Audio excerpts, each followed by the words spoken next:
Hi అండి, అందరు బాగున్నారా? ముందుగా అందరికీ ఒక చిన్న రిక్వెస్ట్ అండి. మీలో ఎవరైనా నా ఛానల్ని ఇంకా సబ్స్క్రైబ్ చేసుకోకపోతే సబ్స్క్రైబ్ చేసుకోండి.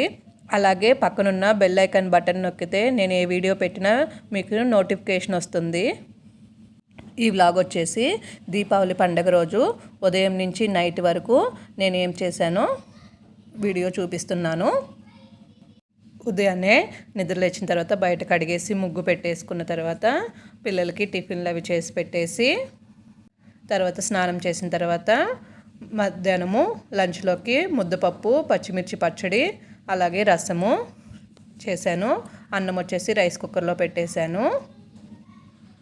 ఈ పనులన్నీ అయిన తర్వాత పూజ సామాన్ మొత్తము శుభ్రం చేసి పెట్టేసుకొని అలాగే పూజ రూము, ఫోటోలు అన్నీ శుభ్రంగా తుడిచిపెట్టేసుకొని డోర్ల కోసమని బంతిపూలన్నీ మాలలుగా గుచ్చేసుకున్నాను. తర్వాత మామిడాకులను కూడా తోరణాల కింద కట్టేసుకొని పూలన్నీ మాలలుగా కట్టుకొని డోర్లకు అలంకరించుకున్న తర్వాత మామిడాకులు కూడా తోరణాలుగా కట్టుకొని డోర్లకి అలంకరించుకున్నాను.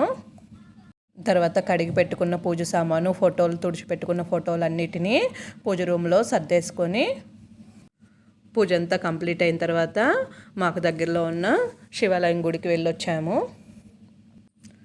నేను కొన్ని వీడియోస్లో చూశాను, దీపావళి అంటే దీపాల పండగ అంటున్నారు. టపాసులు కాల్చకూడదు, ఓన్లీ దీపాలు మాత్రమే పెట్టుకోవాలి అని చెప్తున్నారు.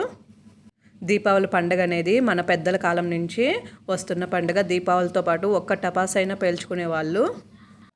పొల్యూషన్ కోసము కాల్చకూడదు అంటే లిమిట్లో కాల్చుకోవాలి.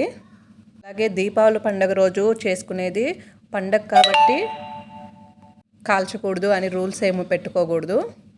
ఇప్పుడు రోజుల్లో పెళ్ళిళ్ళకి టపాసులు పేలుస్తున్నారు, ఎవరైనా రాజకీయ నాయకులు వచ్చినప్పుడు టపాసులు పేలుస్తున్నారు. వాటన్నిటినీ తగ్గించాలి కానీ పండగ రోజు కాలవకూడదు అనకూడదు. లిమిట్లో కాల్చుకోవాలి, కాలుష్యంని దృష్టిలో పెట్టుకొని. ఇది ఓన్లీ నాకు తెలిసింది మాత్రమే చెప్తున్నాను. గుడికి వెళ్ళొచ్చిన తర్వాత మధ్యాహ్నం లంచ్ అవి చేసి ఇంకా వీడియో ఏం తీయలేదు. తర్వాత ఈవినింగ్ పనులన్నీ చేసేసుకున్న తర్వాత మళ్ళీ ఒకసారి ఇల్లంతా ఊడ్చేసుకొని సాయంత్రం పూజ కోసము మొత్తం రెడీ చేసుకోవడానికి మొత్తం ఇల్లంతా మళ్ళీ క్లీన్ చేసేసుకొని బయట కూడా కడిగి ముగ్గు పెట్టేసుకొని సాయంత్రం మ్యాక్సిమము చాలా వరకు లక్ష్మీదేవి పూజ చేసుకుంటారు కదా, అలాగే నేను కూడా నాకు తోచినంతలో లక్ష్మీదేవి పూజ చేసుకున్నాను. సాయంత్రం పూజ కోసం అన్ని పనులైన తర్వాత మళ్ళీ స్నానం అవి చేసేసి పూజ కోసం అన్నీ రెడీ చేసి పెట్టుకొని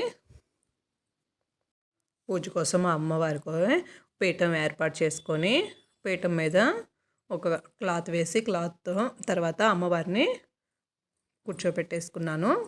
దాంతోపాటు ఒక సిల్వర్ది లక్ష్మీదేవి అమ్మవారి ఉంటే దాన్ని కూడా పెట్టేసుకున్నాను.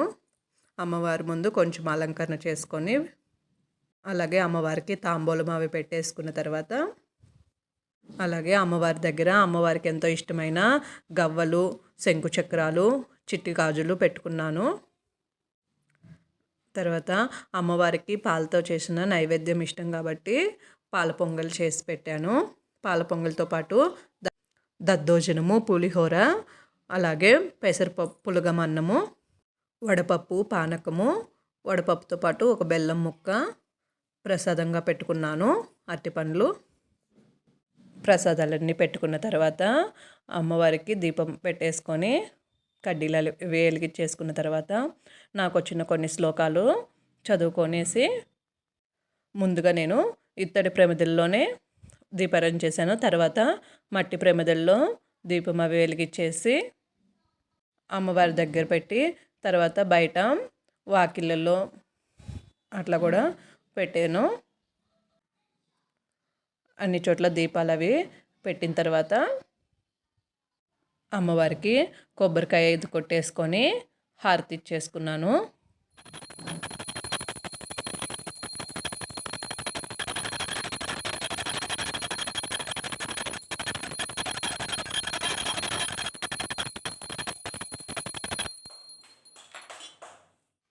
తర్వాత బయట అంతా దీపాలు పెట్టేసి గోడల మీద అక్కడల్లా దీపాలు పెట్టేశాను.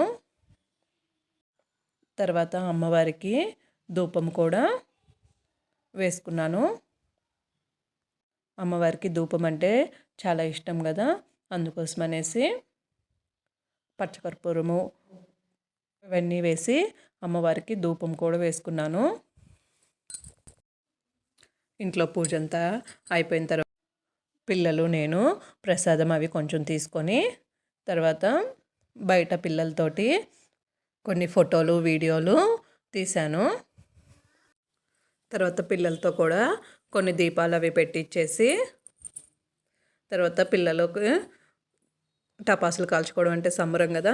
మా బాబు అయితే మార్నింగ్ నుంచి తలకాయ తినేస్తున్నాడు టపాసులు అనేసి. మేమేమి పెద్దవి ఏమీ తీసుకొచ్చుకోలేదు, పిల్లలు కాల్చేవి ఉండేది అట్లా కొన్ని చిచ్చుపుడ్లు, కాకరొత్తులు, తాడ్లు అలాంటివే, భూచక్రాలు. మా పిల్లలిద్దరూ ముందు పైన కాకరొత్తులు తాళ్ళు అవి కాల్చుకున్న తర్వాత పైన కాల్చడం అయిపోయిన తర్వాత నేను కిందకి తీసుకెళ్ళి కింద చిచ్చుపుడ్లు భూచక్రాలు మాత్రం కాల్చేసి పైకి వచ్చాము. పైకి వచ్చిన తర్వాత కాళ్ళు చేతులన్నీ శుభ్రంగా పిల్లల చేత కడిగించి నేను కడుక్కున్న తర్వాత ప్రసాదాలు చేసినవి అన్నీ ఉన్నవి. మధ్యాహ్నం చేసిన కూరలు అన్నము కొంచెం ఉన్నది, అవన్నీ కలిపి డిన్నర్ చేసేసామండి. మీరందరూ దీపావళి పండుగ ఎలా సెలబ్రేట్ చేసుకున్నారో కామెంట్ చేయండి. అలాగే ఈ వీడియో కానీ నచ్చినట్టయితే like and share, subscribe my channel. Thank you.